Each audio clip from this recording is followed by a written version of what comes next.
Namaste, Dandavats, please accept my obeisances. This is the second edition of my podcast series, the Shabda podcast. The last time I tried to do a podcast, I made it very difficult on myself.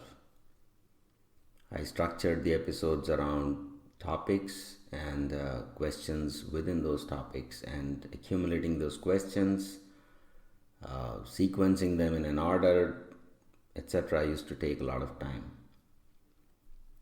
This time around, I'm hoping to keep this more free-flowing. I'll try to bring up and discuss topics of philosophical interest, which is kind of the central goal of this podcast. But also pepper it with, cultural, tidbits about the Vedic civilization and lots of things associated around that.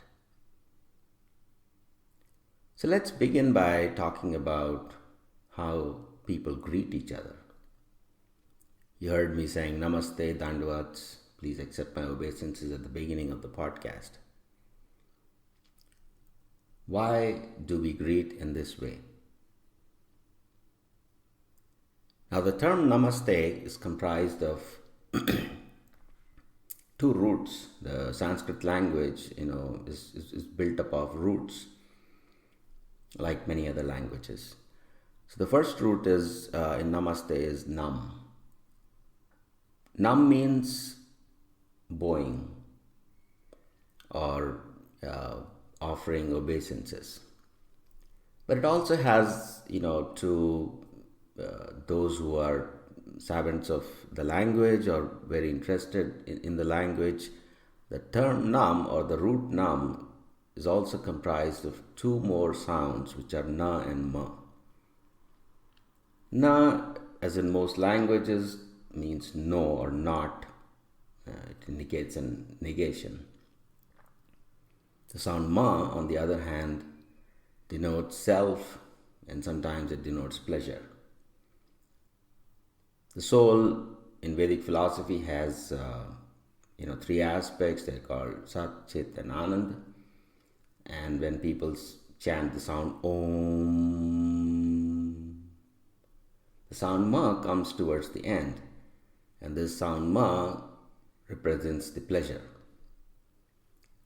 So when we say Nam, it means I am negating myself. I am negating my pleasure. And why do I negate that? That's when the term Te comes in, which means you. So it means I negate myself for you. So this is what Namaste essentially means.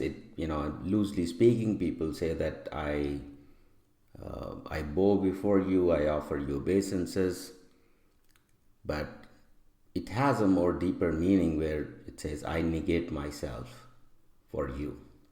Now this is an expression of humility. So the greeting Namaste essentially is about showing your humility. Now there are many ways of showing humility, and one of those ways is offering you obeisances, and that obeisance is sometimes called Dandavats. Now Dandavat also comprises of two roots. The first one is Danda, which is like a stick, and Vat in Sanskrit generally means just like, just as. So when we say Dandavat, it essentially means I am like a stick. Now when you speak of yourself like a stick, essentially it means, the stick falls down horizontally. It just goes flat on the ground. So Dandavat means I fall down before you just like a stick. So this is one of the ways in which I negate myself, which is Namaste. Generally in English we use the easier way so that people can understand, which is please accept my obeisances. But essentially, whether it's namaste, namaskuru, namaskaram, dandavats, they all mean the same thing, which is please accept my obeisances.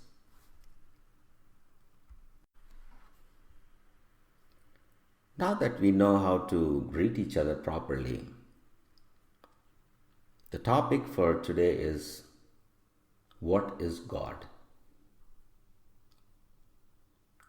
Now, I framed this question rather, in a very philosophical sense of what things are, and if you speak about God, then you might say, what do you mean by God? Most people don't frame the question in this way. They like to say, who is God? And if you are a Jewish person or a Christian, you might say God is Yahweh. If you are a Muslim person, you might say God is Allah. If you are a Hindu, you might say God is Shiva or Vishnu. And some people might even say that God is not a thing or not a person. It's simply a state of being. So instead of talking about who that person or state is, we'll just talk about what is God. The simple answer in Vedic scriptures is God is an idea. It's a most preliminary answer, and we'll develop this answer slowly and take you through the different nuances of this description of God. But the basic description is that God is an idea. But this is not an ordinary idea. Okay, the idea is called jnanam, or knowledge. So Srimad Bhagavatam, for example, says, Vadanti tat tattva vidas tattvam yaj jnanam-advayam. This knowledge is non-dual, and I'll come back to this question of what is non-dual in a moment. But the preliminary understanding is jnanam, which is knowledge. Now, knowledge has many words, or knowledge is described by many words in Sanskrit. One of them is with or Veda. So Veda also means knowledge, and Veda itself comes from the root with, which means to know. But there's a difference between the knowledge denoted by the term jnanam and the knowledge denoted by the term with or Veda. And the difference is this. With means, or to know, is theoretical knowing. You can call this, in the traditional sense of bookish knowledge or theoretical knowledge. Whereas jnanam is, experienced knowledge. And there is another term that sometimes used, which is called vijnanam, which means realized knowledge. So let me illustrate these differences through an example. When you, for example, when you study about Newton's laws of motion, you might come across some formulas, or you read the 3 laws of motion in a book, you memorize them, and you might sort of, try to understand them, but to a certain extent you will. At that stage, you have with or Veda. You have theoretical knowledge. But then you might also try to build a steam engine or a bicycle, and you might use those laws in terms of calculations and things like that. Might try to solve some problems. At that point in time, you have jnanam, assuming you're able to solve those problems. So by applying this knowledge to real world problems, you begin to understand, the Newton's laws, right? So that's the practical application, and that leads to jnanam.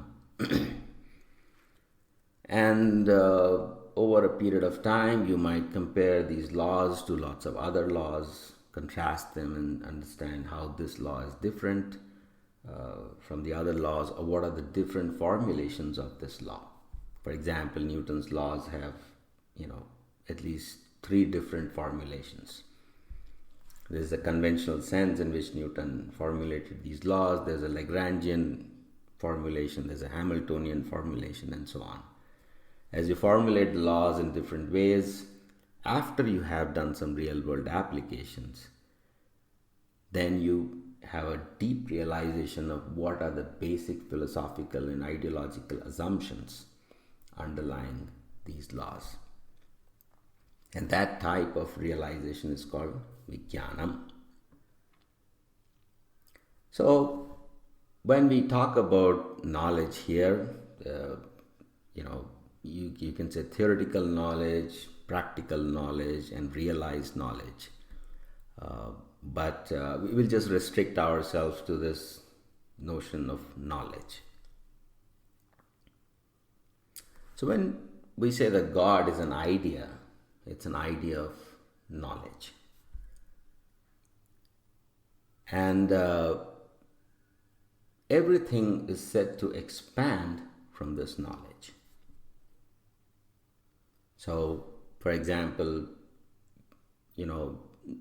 knowledge has many departments. You have physics, mathematics, logic, philosophy, biology, economics, etc.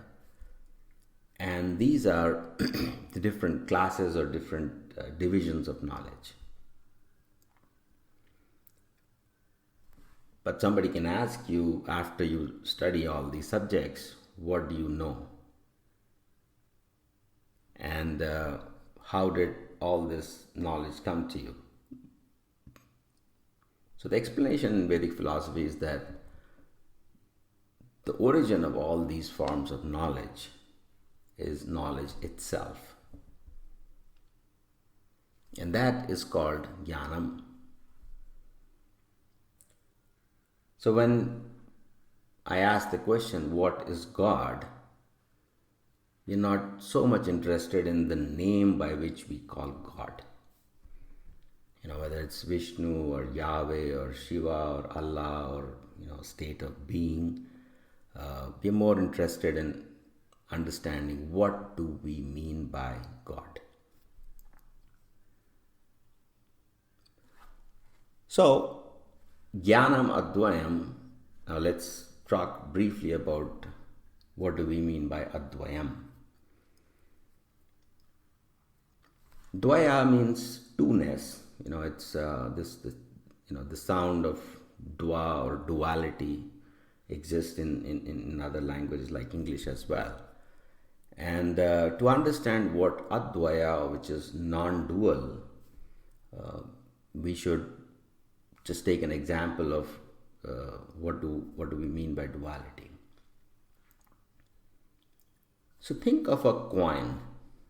Coin has 2 sides, a head and a tail. And the head and a tail are logical opposites, or at least conceptual opposites. And in Vedic philosophy, everything in this world comprises of duality. So you have head and tail of a coin, you have things like love and hate, you have left and right, you have hot and cold, bitter and sweet, black and white, and so on. And there is a particular nature to these dualities or dual ideas, which is that, number one, they are mutually contradictory, and number two, they are mutually defined by each other. So this duality is very different from the contradictions or contradictories in Western logic. Because when you speak about contradictories, then only one of them exists or only one of them is true. But these dualities are simultaneously existing and simultaneously true. For example, if you touch a hot object, you say, oh, it's hot, and when you're talking about hot, you're referring to that object. But it would feel hot only if your hand was relatively cold in comparison to that hot object. So what we call heat is actually a gradient in which some heat is transferred from the hot object to your hand. The object is hot and your hand is cold. So hot and cold exist simultaneously, which means they are in two different things. And because they are in two different things, we call this world duality because it's comprised of opposites. This opposite is not a contradiction because hot and cold are in different things. They are not in the same thing.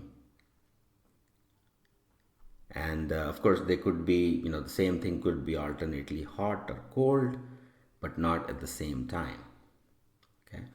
So, this world is duality, which is not contradictory, because contradiction means the same thing is hot and cold, or it is hot and cold at the same time. So there are opposites, but they're also mutually defined. And this idea of mutual definition is a little more complicated, but at this time we can just say that if I did not have the notion of cold, then I wouldn't have the notion of hot, because I only understand them through opposites. Now, in 20th century philosophy, there's a field called Semiotics. If you're interested, you can explore this. This idea in Semiotics is called these distinctions. So you get meanings through distinctions, which is that you can say square versus triangle, or smooth versus obtuse, or and so on. So you kind of use these words in more than one sense, and you sort of hold that distinction in your mind. So that's a very similar idea to what we mean by duality, or dua. Now, because these things, hot and cold, bitter and sweet, black and white, these are nothing is simultaneously black and white, bitter and sweet, hot and cold.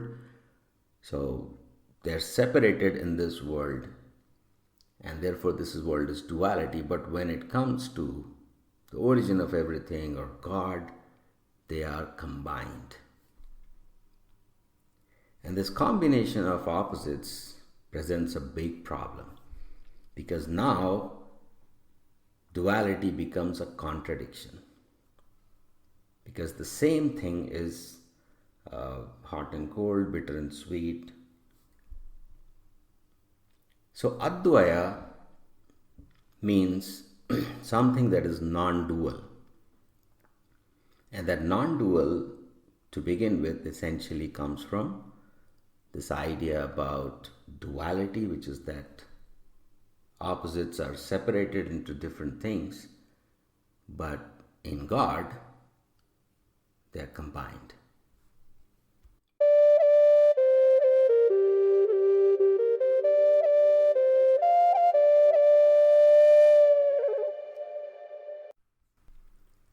Now, before I move forward with describing the nature of this duality and non-duality, let's take some more examples.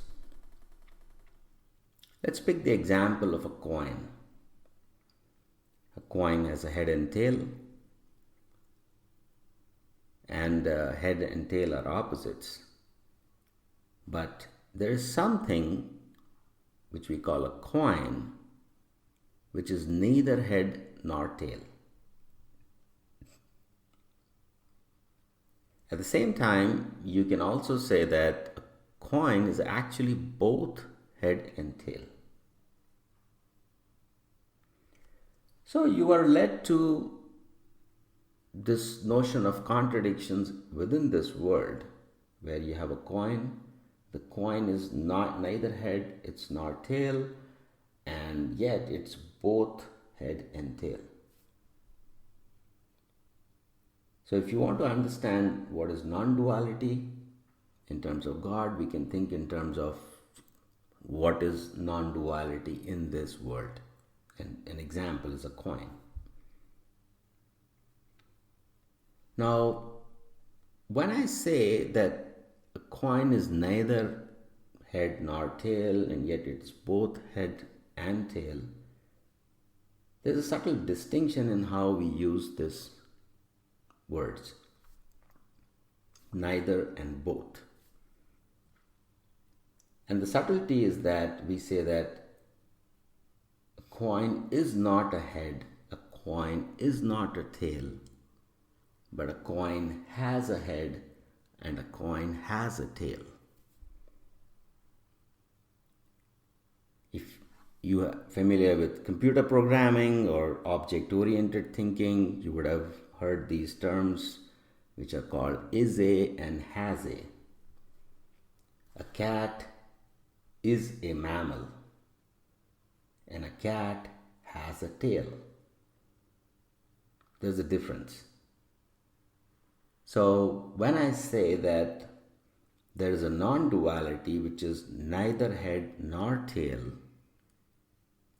I'm using these terms in relation to the coin by, the conjunction is a. A coin is not a head and a coin is not a tail. But when I say they are both head and tail, then I'm saying the coin has a head and the coin has a tail. So, non-duality already has two meanings in this world. And these two meanings can also be applied to understand non-duality in relation to knowledge, which would clarify to us the meaning of jnanam-advayam, simply rising from the notion of duality. When it exists in the same thing, for example, a coin is head and tail, there is something that's neither head nor tail, and it's both head and tail. And these are two different meanings of non-duality. So the first meaning of non-duality, let's consider that, which is neither head nor tail. This idea is called Brahman in Advaita philosophy. All over Vedic texts, this term is called Brahman. So there is a state of non-duality which is called Brahman or Brahma, and it is neither of these opposites. So Brahman is not hot, not cold, not black, nor white, not bitter, nor sweet, nor love, nor hate, and you can go on like this. So these dualities are supposed to be created by material nature.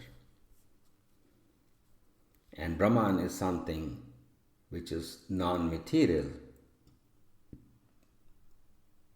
but it also means it is the negation of all these qualities. Now, if you have to say that, coin is not head and not tail, it is very hard to understand what coin means.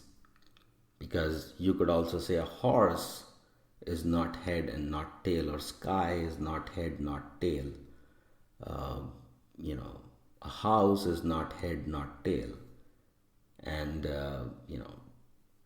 potentially this not head and not tail could be applied to infinite number of things. So by saying that something is devoid of all these qualities, you're not saying what it is. Therefore, Brahman is an incomplete description of what it is. A more complete description would be to say that a coin is something that is both head and tail. So there is a non-duality. It's not dual in the first sense because it's neither of these two opposites. And there's a non-duality which is, it is both these opposites. But it cannot be understood, just like when it was neither of these opposites.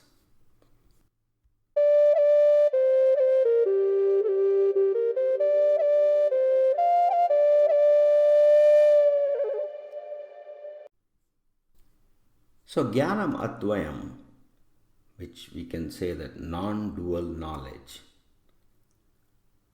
has many levels.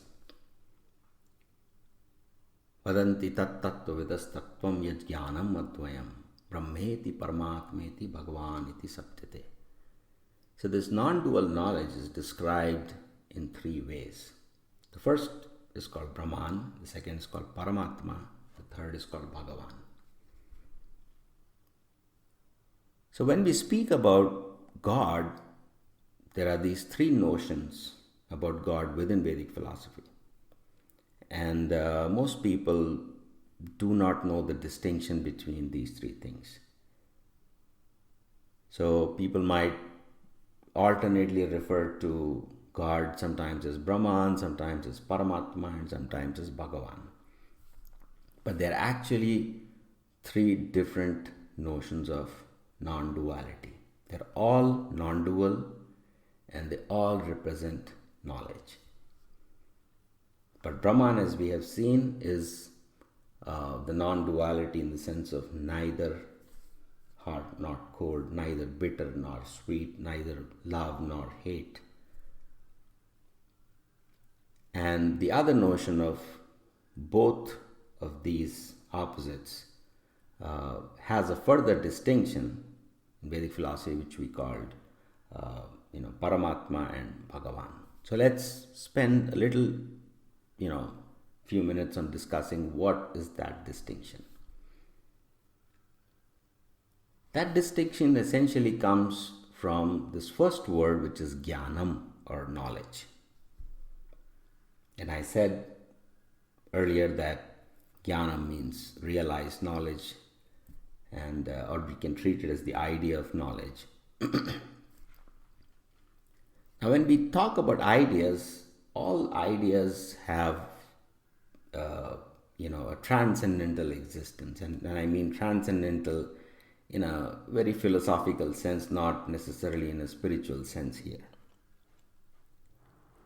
This transcendental sense of ideas comes or existed even in Greek philosophy, in what is now called Platonism, where Plato said that there is this world of things, tables, chairs, houses, trees, so on, and there is a transcendental world of ideas.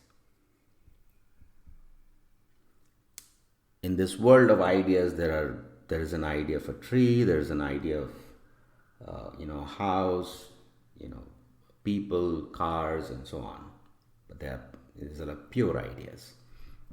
Whereas this world is a reflection of that world of pure ideas.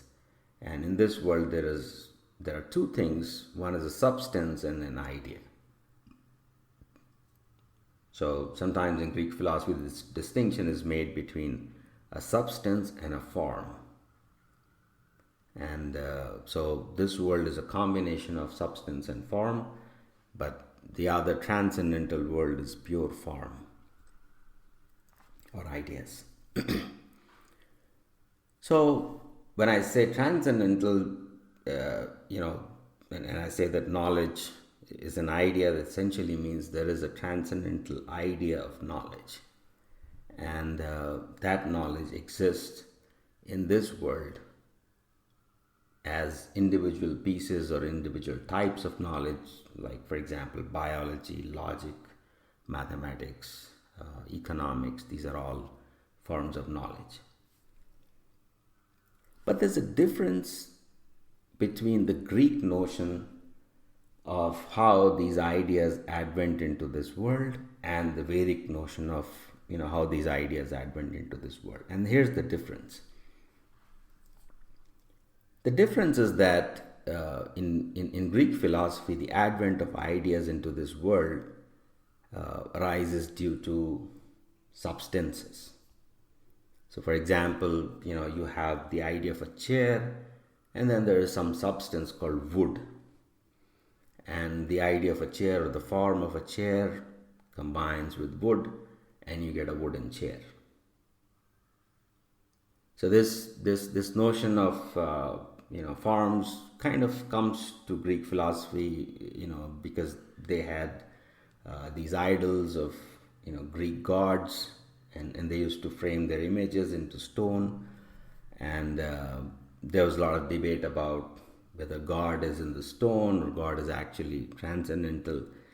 And the initial Greek idea was that these ideas advent into this world, and we give them, because we cannot understand the ideas directly, we put them in a stone or cast them in a stone form, and that's when the idea has advented into this world.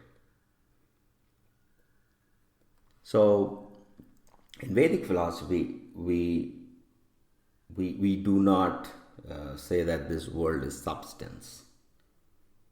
We rather say that there is individual modalities, right? So the idea is a universal, and it combines with another modality which is called individuality. So the idea becomes an individual. In very simple terms, I could say that there is an idea of a chair, and there is an instance of that chair. And that instance is this individuality.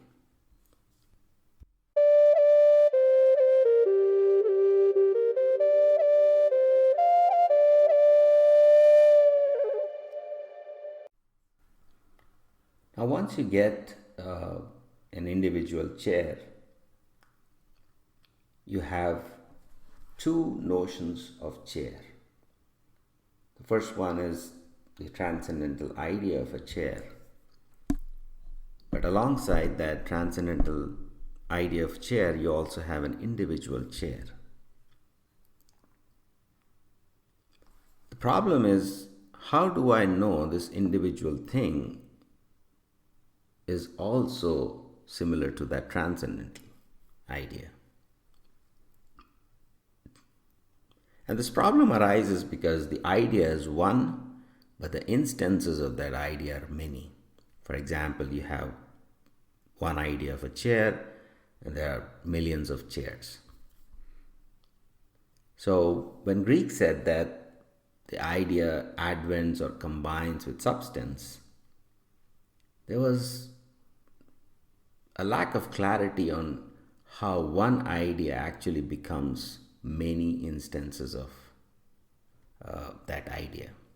For example, how does one idea of chair combine with many,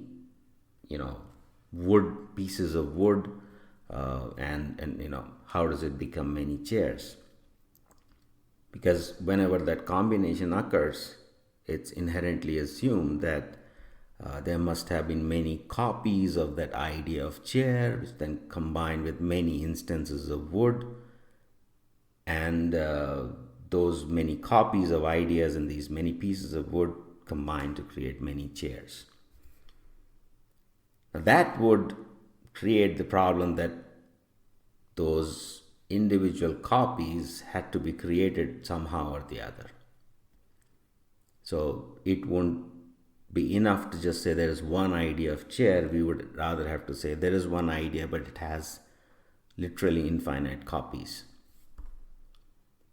So by saying that we accept a modality of, or the idea of individuals, we are not adding anything that is unnecessary to this older, or at least in terms of Greek philosophy, the idea of universals.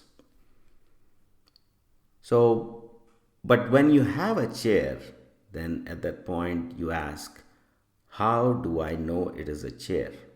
And of course the Greek answer is that there is a copy of this idea of chair which is inside that chair.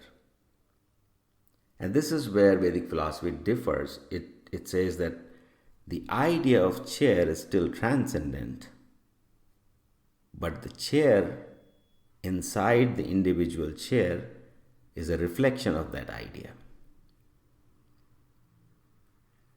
And these two, the original idea is called Bhagavan, and the reflection of that idea in each individual thing is called Paramatma. So therefore, in Vedic philosophy we'll say Bhagavan is one, but Paramatma is present in everything. In a different language, we can say Bhagavan is transcendent and Paramatma is imminent. The term imminence also, is a relatively, it's a Greek term, and from this imminence comes this, and in the use of forms comes this word called inform, from which comes the modern word information. So we say that something is inside, it is informing, and it's imminent. So this immanence is Paramatma and the transcendence is Bhagavan. But remember, we already said that this is non-duality of knowledge, or it's non-dual knowledge, but it has a head and a tail. It is, it has bitter and sweet and so on. So the second type of non-duality is actually has two forms, a transcendent form and an imminent form. A good way to understand this is to say that when you see a chair, you see something that's inside the chair, which makes you identify it as a chair. But if you did not see the chair, there is still the idea of chair. In a sense, if all the chairs in this world were destroyed, the idea of chair would still exist. If this world was completely destroyed, still the ideas would exist, and the existence of those ideas was recognized even in Platonic philosophy, because the transcendental world of ideas exists when this world doesn't exist. And when the world exists, there is all these ideas have advented inside individual things. Now, once we say that, jnanam-advayam, non-dual knowledge, has advented into everything in an imminent form, we are essentially saying that everything in this world has the property of being knowable. There is nothing unknowable. So that's the meaning of immanence. Just like if you see a chair, you say it has the property of chairness. Chairness is immanent or informed into the chair. Similarly, when we say knowledge is immanent in everything, what we are saying that each of these things have sprung up, or they're informed, or they're immanent forms of knowledge. In very simple terms, everything is knowable. And all these things have been produced from this idea of knowledge or knowability. So there are different divisions of knowability, which is very big topic in Vedic philosophy. What are the different ways in which we know? For example, sense perception, like seeing, tasting, touching, smelling, hearing. These are sense perception ways of knowing. Then there's a way of knowing by the mind. There's a way of knowing whether something is true or not, whether something is good or not, whether something is right or not, etc. So there are many divisions of knowability. But all these divisions have simply expanded from this idea of knowability. And this knowability is immanent in everything, which is why the world is knowable. So I can know this world through sense perception, through thought, through various kinds of judgments, analysis, observation, and so on. But the root of all these things is that it's knowable.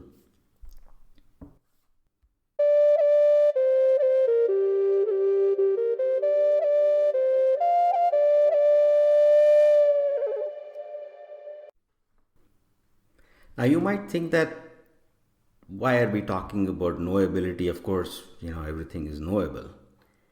But remember that this is not such a straightforward idea. At least in Western philosophy, it's not obvious to everybody that the world is actually knowable. In fact, there have been extensive arguments from empiricists like David Hume, George Berkeley, and so on, to say that the world is actually not truly knowable. Because when I see, I'm just getting taste, touch, sound, smell, and sight. I really don't know what it is behind the perceptions. And this idea also existed in Greek philosophy, where Socrates, for example, said that what you are seeing is essentially images projected or shadows projected on the walls of a cave, and these shadows are being cast by some people who are dancing in front of a fire. So when they dance, the fire casts a shadow on the walls of a cave, and you just see the shadows, but you don't know what's behind it. It could be that there's a shadow graphist who's merely moving his hands and fingers, and that movement is casting the shadows. So by looking at the shadows, you have no way of knowing what reality is. And if all my experience is simply these perceptions, I really have no way of knowing the world. And therefore, a big distinction between appearance and reality has been drawn. And all epistemology, or the method of knowing, essentially is a development or questions about how can we know. And behind all these questions is the doubt, can we even know? So when we say that the world can be known because it's built from knowability, we are saying two very important things. The first important thing is you can know reality. So our conception of reality is essentially built from the idea of knowability, which means anything that exists has been produced from knowability, therefore it is knowable. The second important thing is that it's knowable to us, because knowability is defined in terms of the capacities or the capabilities of experience and consciousness. And for example, I said sense perception, thought, judgment, claims about truth and right and good, and therefore you can know it because we have the same capacities, right? So this will come down to a point that I'll make later, which is that our capacities of knowing are very similar to God's capacities of knowing, which means I can know this world because it's built from knowability, and that knowability is accessible to me. So all these fundamental problems of epistemology of can I know the world, right? It's very possible. For example, empiricists have been saying that you cannot know the world because all you get is shadows and you don't know what's behind the shadow. Or maybe somebody can say that maybe I'm not even seeing all the shadows. Maybe there are some shadows which are cast in a way that they're not even visible to me. So that would mean the world is not knowable, and therefore I cannot know reality. Then, how can I know? Maybe I don't know all these things. And this argument is often extended to God by saying that, hey, maybe God is there, but I cannot see him. Maybe God is not knowable. At least maybe he's not even perceivable. And if God is not perceivable, then all these things different things that people say about God are either imaginary or in principle unknowable. Right? So all these things about God, whether he's knowable and so on, are addressed when this question of or when the nature of God is described as knowledge. Because from knowledge expands diversities of knowledge, or many instances of knowledge, and all of them have this imminent form of knowledge, which we can call knowability, which makes all these things knowable to us. But it also means that if I understood what that knowability itself is, then I'll understand what knowledge is. And if I understand what knowledge is, then I will know what God is. Therefore, in an imminent form, God is in me, in you, in a table, in a chair, in a car, in a house, in all the atoms of this world. So Brahma Samhita, for example, says, Andantarastha paramanu chayantarastham. Antarastha. Stha means situated. Antar means inside. Situated inside, informed, immanent. Paramanu. Paramanu is, in some time we'll probably discuss what a paramanu is, but for now it's atom. And these atoms are the smallest units of knowability. They are expanded from knowability. So the smallest idea that you can conceive of, the smallest perception you can have, that is an atom. It's an atom of knowability. It's an expansion from knowability. It's a division of knowability. It's a unit of knowability. Or you can say it's an instance of knowability. And knowability is inside that. So that's what's the meaning of Andantarastha Paramanu. So Anda means the universe, and so the God is inside the universe, and God is inside each of the atoms. So these two forms, which are called non-dual jnanam, they are like the coin which has a head and a tail. The coin is different from head and tail. The coin has head and tail. The coin is neither head nor tail. So all these contradictions, they might seem very contradictory in a classical sense if we take, like opposites. But if you think of, for example, a coin, then you can extend this idea and say that coin is not head, not tail. Coin has head and tail.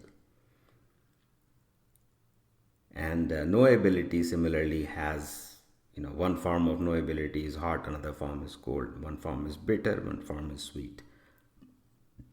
So all these things, because they're expanded from knowability, but knowability is not any of these things, and yet it has all these things. They are, that's why knowability is non-dual.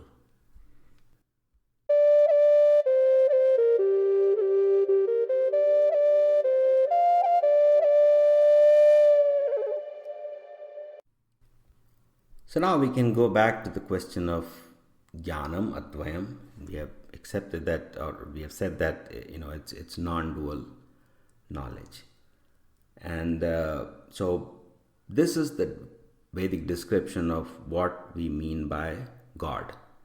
And of course, the term God is, that term is never used. For example, in this verse, which says, Vadanti tat tattva vidastatvam. So tat means that, and tattva means the essence, or what is that. So the knowers of the essence of that say that that is non-dual knowledge.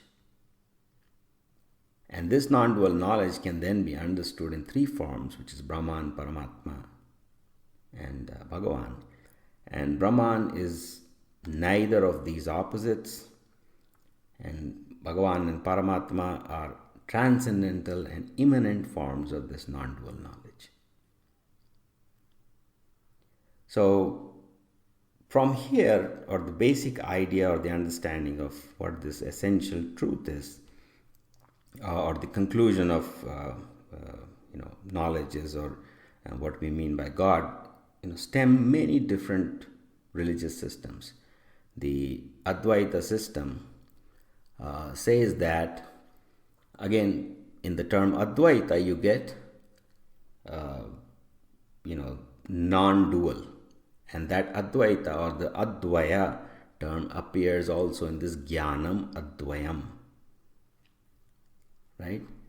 So people assume that Advaita means something that is devoid of all these qualities, which means it's not hot nor cold, nor bitter, not sweet.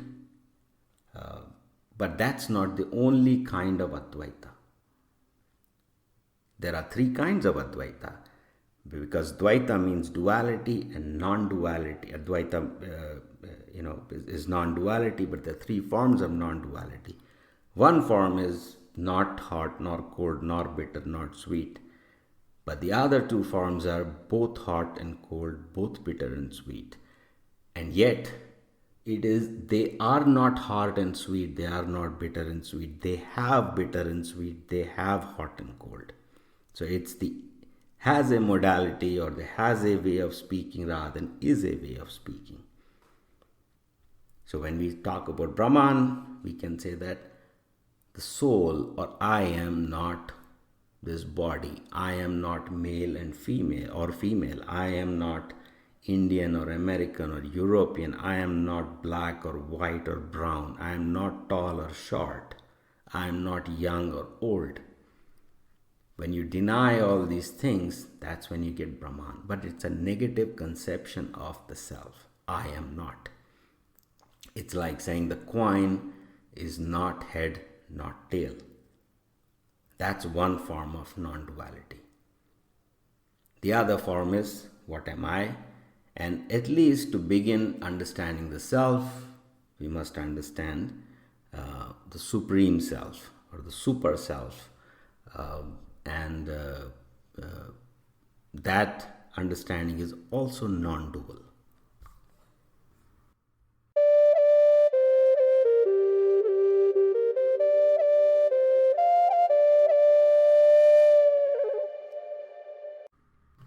Now we must remember that because duality is constructed out of opposites, and when we say, in Western logic we say that something could be either hot or cold, either bitter or sweet, and there are two logical principles. The first logical principle is called the principle of mutual exclusion. And the second logical principle is the principle of non-contradiction. So non-contradiction essentially means that something cannot be both hot and cold simultaneously, right? Because that would be self-contradiction, and we cannot allow self-contradiction. The second principle of mutual exclusion says that it must be either hot or cold, it cannot be anything else. Right? So you can't say that there is something called warm. If your distinction is hot and cold, then it must be either classified as hot or cold. It cannot be anything in middle. It cannot be something other than hot and cold. So these two logical principles are framed by saying that it cannot be neither hot nor cold, and it cannot be both hot and cold. So duality essentially means logic. This world is dual. It means to say that it is logical, because things in this world are not simultaneously hot and cold, and they're either hot or cold. So, but non-duality is the notion that there is something that is neither hot nor cold. So you are breaking the principle of mutual exclusion. It is illogical. Similarly, when you say that something has both hot and cold, or head and tail, at that point, you are breaking the principle of non-contradiction. So, non-duality, in a sense, becomes the violation of logic, where you say that logic applies to this world and logic doesn't apply to this transcendental reality. But this notion that logic doesn't apply to transcendental reality, which can be Brahman, Paramatma, Bhagavan, and so on, is a very physical notion of the world. As we discussed previously, when you speak about a coin, the coin is neither head nor tail. The coin has both head and tail. So this principle of non-contradiction and mutual exclusion is being violated even in this world. Whenever you talk about a coin, it's different from head and tail, and it has both head and tail. So these principles are being violated here. And if we can understand how these principles are applied to this world, then we can also apply them in the case of knowledge or knowability. So many philosophers, in both West and East, and especially in Indian philosophy, there are a lot of people say that we cannot know the absolute truth, we cannot know God, we cannot know Brahman, it's unknowable, undescribable, and so on. And that is partly true in the conventional sense of physical logic, where something, your hand is cold and maybe a hot plate that you're touching is hot. And these are two different things, and something cannot be both hot and cold. So how do I understand this contradiction? But when you start thinking in terms of ideas, then the idea of a chair is transcendent, the idea of chair is imminent. Because if the idea of chair was not imminent, then you could not know anything as a chair. And because this idea of chair is imminent, then you say the chair has a leg, has a seat, has a backrest, has a handrest. So all these other things which might be front and back, left and right, up and down, these are, you use the term has a. So the chair has a back, has a seat, has legs. But the chair is not the backrest, it's not the handrest, it is not the legs. Right? So the very notion of an idea by which we understand the world is also self-contradictory, or at least it violates these classical principles of logic, which is mutual exclusion and non-contradiction. So many things have to be understood in this process of saying that the world has emerged from knowledge and therefore it is knowable. The first thing is that I can know the world because it's knowable. This knowability conforms to my modes of knowledge, but this knowledge or knowability is also breaking my principles of logic. And in that sense, my conventional sense of, or the ways I've defined this knowability through logic or modern science is not achievable because it breaks the principles of logic.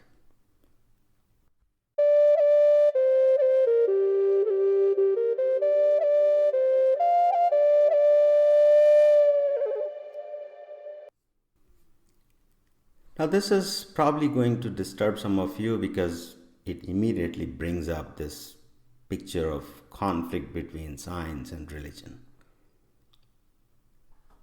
Science is working on logic, which is mutual exclusion, non-contradiction. And we are saying that knowability or, God, for example, in this case, is violating all these principles of logic. Therefore, God is illogical, and because God is illogical, therefore is contradictory to science. But that's not the argument I'm going to make, because I'm going to say that even if you see a chair or you have a coin, you are already using language in ways that are illogical. And yet, there are some nuances in ordinary language which do not, or partly exist in science, but not very clearly in logic. And these nuances are is a, has a types of things. The real problem is that you have an opposite like head and tail, and you say that something is neither head nor tail. That's like saying there's a cube which has a left and right, but the cube is not left or right. So that, or a chair which has a backrest, a seat and legs, but the chair is actually not the back seat, not the legs, not the handrest, not the legs. So the natural question is, what is this chair? Where does it exist? It's not, because it's not the handrest, so it's not in the hands, because it's not the back rest, therefore it's not in the backrest, it's not the seat, it's not the leg, so it's not in any part of the chair. So there's a chair, but it's not in any part of the chair. Then where is it? And the answer is that reality has many levels. And the transcendent aspect is a higher level, and the imminent aspect is the same, it exists at the same level. So in some sense you can say that chairness is in all parts of the chair. Because if they were not parts of the chair, then you wouldn't say this is a leg of the chair. You would rather say it's a plank of wood. And everything would become a plank of wood or a piece of wood if there wasn't a chair. But if there is a chair, then you can say this is a seat, this is a backrest, this is a leg, this is a handrest, and so on. So the mere aggregation of these pieces into the form of a chair actually changes all the parts. And that's why you say that, there is a descriptive difference. You describe the world in different words if they are part of a chair versus if they are not. So in that sense, chairness is immanent in all the parts, and yet the chair is not any of these parts. So even this world, or at least you can say the way we describe the world through ordinary language, through ordinary concepts, is illogical. The problem is not a contradiction between a religious language and a scientific language. The contradiction is between ordinary language and the scientific language. Because in ordinary language, you are able to speak about the coin, which is, both head and tail and neither head and tail, which has, all these parts of the chair, but the chair is not any of these parts. And these things exist in ordinary language, but they do not exist, at least not very overtly, in modern science. And this creates the sense or the problem of the contradiction between religious language and a scientific language, which essentially is a problem of logic, because we are trying to break the principles of logic by saying this world is duality, but God is non-dual. Now, once the problem is posed as the contradiction between ordinary language and scientific language, then we can liberate this discussion, or we can change the at least context of this discussion from a debate between science and religion and move the conversation to how do I perceive the world in terms of ordinary concepts, which is completely different from how do I speak of this world in a scientific language. And the essence of this problem is that science doesn't speak of the world at all in terms of concepts. For example, there is nothing called hot and cold. there is only temperature. It is not big and small. It has some length in terms of meters or feet. It is not long and short. It is not near and far. It is not, uh, close by or, immediate or further. And because everything is reduced to the measurement of a single standard. And space itself, because of these measuring standards, space itself gets defined in a completely new way. And here's an illustration of that. When you speak in terms of opposites like hot and cold, there are two extremes to this space, if you call this so-called space. The left side may be hot and the right side may be cold. And these are the extremes of the space. But if you speak in terms of length or a scale, that space has no limit. Right? You can go on repeating meter after meter after meter. It's infinite to the left, infinite to the right. So whenever we start speaking in terms of concepts, our space is closed because there are two extremes of this space. One extreme is hot, other is cold, one is sweet, the bitter. And all these opposites essentially bound your language. They bound the description in terms of these extremes. But when you have physical measuring instruments, then space is unbounded. Now, this conflict between ordinary language and scientific language begins with these different ideas about space. One which has extremes and bounds, the other one which is unbounded or open. And because science employs all its properties in terms of these measuring instruments, which are unbounded dimensions, whereas in ordinary language we have everything that's bound by concepts. Therefore, a fundamental contradiction is created between these two languages.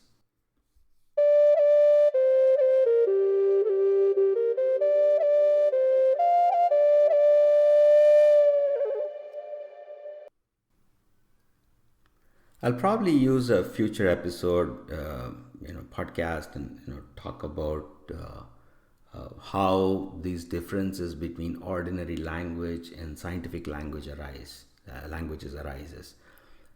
But for now, we can stop the conversation and just recapitulate about what we have discussed. We started with the question of what is God, and we said that every religion has a different name for God. It may be Yahweh, it may be Allah, it may be Vishnu, Shiva, and some people even say there's a state. Now, we accepted that there is a state of godliness which is called Brahman, which is devoid of all these dualities, and because it's neither of these dualities, therefore it's a transcendental state. And we also said that this godliness is kind of a little different from another non-dual state, which is both of these two opposites. And there are two forms of this, one which is transcendent and the other one which is imminent.